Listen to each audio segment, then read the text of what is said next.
Well, hey friends, and welcome back. Today, I want to share with you 13 things that I don't buy or do to save money. And for the past several years, I've been on a journey to simplify my life. And for me, a big part of that has been about looking at the way that I spend money, my money habits, and slowly making changes to live more intentionally. My personal shopping motto has become less but better.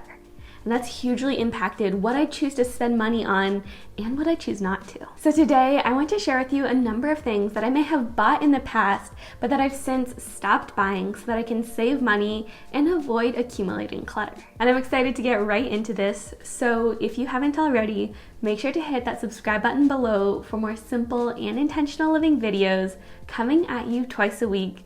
Let's get started with the first thing that I stopped spending on, and that's excessive skincare. And it was really funny the other day. I overheard some of my friends talking about what their skincare routines look like. They were showing each other pictures of these 7 or even 9-step skincare routines that they do on a daily basis. And if that's what you find works best for you, then by all means, keep your 9-step routine, keep your 7-step routine, it's all good. But for me at least, I find anything more than pretty much the most basic skincare of removing your makeup, washing your face, and maybe putting on a moisturizer to be way too complicated. Plus, skincare products add up so incredibly quickly. With moisturizer alone, you're talking about spending anywhere from $10 to $40 or more every few months on a product that you're completely using up. And that's not even to mention all the toners, exfoliators, cleansers, masks, and I don't even know what else that you can find in skincare aisles these days. And so for me, when it comes to skincare, I'm all about keeping things minimal and affordable. Plus, to be completely honest, I find that my skin actually tends to do a whole lot better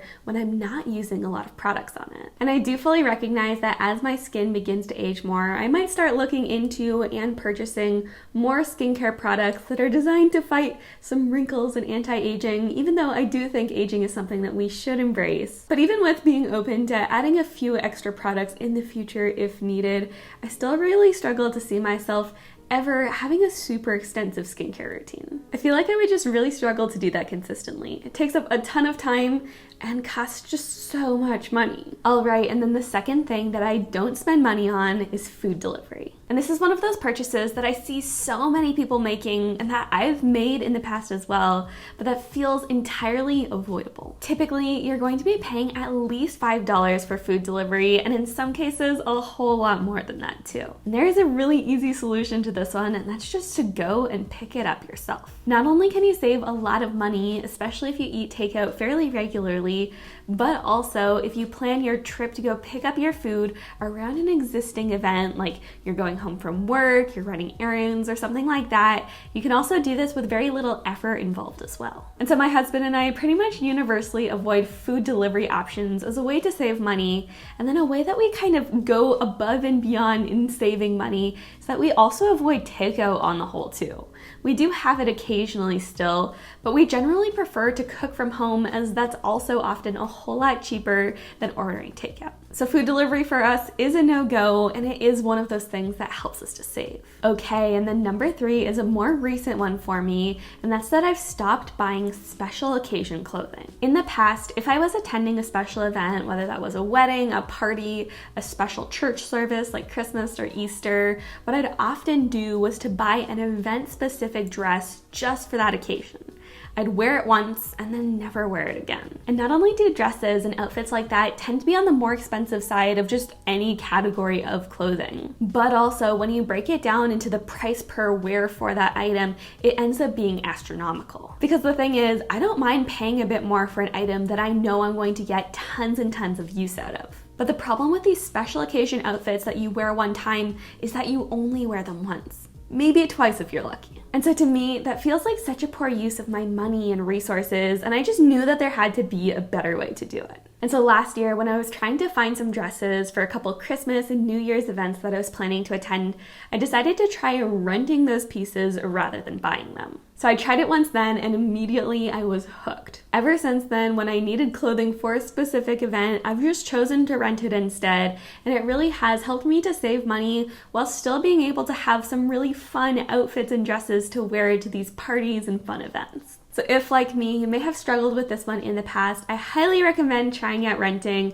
It really has been a game changer for me, and maybe it will be for you as well. Moving on though, the fourth thing that I don't buy is drinks at restaurants. And this is a great example of one of those purchases that might feel small in the moment, but that really adds up over time. Every time you order a drink at a restaurant, you're typically going to be spending at least $2, if not $3 or $4. And that number only gets higher if you add in a spouse or other family members. And so for Christopher and I, we've made the decision that we'd rather save those $5 every single time that we eat out than spend it on sugary drinks that realistically aren't better for us than the water we can get for free anyways. It's healthier, it saves us money. This one really is a win-win. And then number 5 is seasonal decor. And I've talked about this in the past, but apart from a handful of Christmas decorations that we put up year after year, I like to largely try to avoid seasonal decor. Not only does storing it tend to take up a lot of space, but also it just feels like one of those extra kind of marketing things that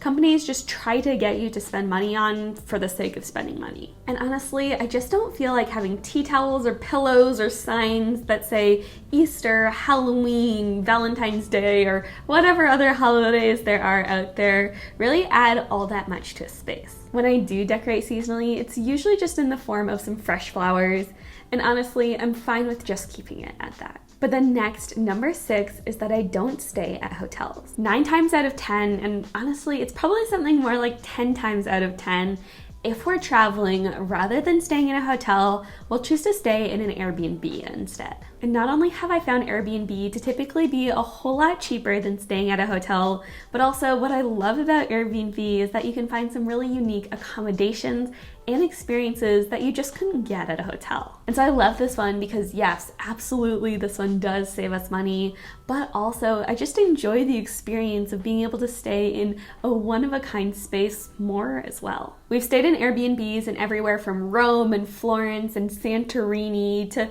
more local spots like Charleston or Boston. And I've never had a truly bad experience doing so, and the fact that we've booked Airbnbs in all of those places has most certainly saved us thousands of dollars. But the number 7 is takeaway coffee. And this is actually one that I had to check myself with a bit because for a while I was kind of getting into a bad habit of it. I don't know what prices are like where you are, but here in Charlotte, these days, a simple latte can cost you anywhere from $6 to $7, which just blows my mind. You can literally make tea or coffee for yourself at home for weeks for the price of one coffee out. And so when I caught myself getting into the habit of this, I was like, okay, wait, let's reel this back a bit. This is one of the easiest ways that you can save money. Now, I will say with this one, I haven't cut out visiting coffee shops completely, though I have cut out takeaway coffee. But a couple times a month, I will frequent one of my favorite local coffee shops, either to get some work done, and I'll basically treat that as my co-working space for the day, or to meet up with a friend for coffee. That way, I'm still able to enjoy what realistically is my favorite part of the coffee shop experience.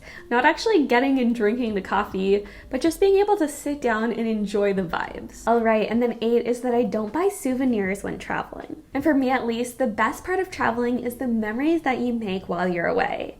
And some kind of knickknack that you pick up at a souvenir store just can't ever fully capture the experience that you had while you were away. And so because of that, I find pictures to be much better souvenirs because in some small way, I do feel like they do capture that moment a little bit better. And so when I'm on vacation, I pretty much entirely avoid those kind of tacky souvenir shops that you can find pretty much wherever you go in the world. Realistically, all the things in those shops are mass-produced in China. There's nothing really special or unique about them, they just have the name of the place that you went. And so instead, I love to take pictures when I'm traveling, and then also if there's something that I need, whether that's clothing or a piece of decor, that's an actual need and something that I would go out and buy regularly. Sometimes if I'm traveling and I know there's something specific that I'm looking for, I'll see if I might be able to find that specific item wherever I'm going. That way, I'll still have the memory of that place whenever I look at the item, but I'm not buying something I don't need, I'm actually filling a hole in something that I was looking to purchase already. So those are just a couple of alternatives to traditional souvenirs, but on the whole, I am all for avoiding those tacky, usually overcrowded and overpriced souvenir shops. Okay, and then number 9 is a quick one, and that's that I don't really buy organic groceries. And honestly, buying all organic groceries can be so incredibly expensive. For some items like berries, you're often paying almost double the price for the organic option. And so for two pretty healthy young adults in Christopher and I just don't really find that it's worth it. Plus, especially with the inflation that we've experienced over the past few years, I just feel like all food across the board is already costing so much more.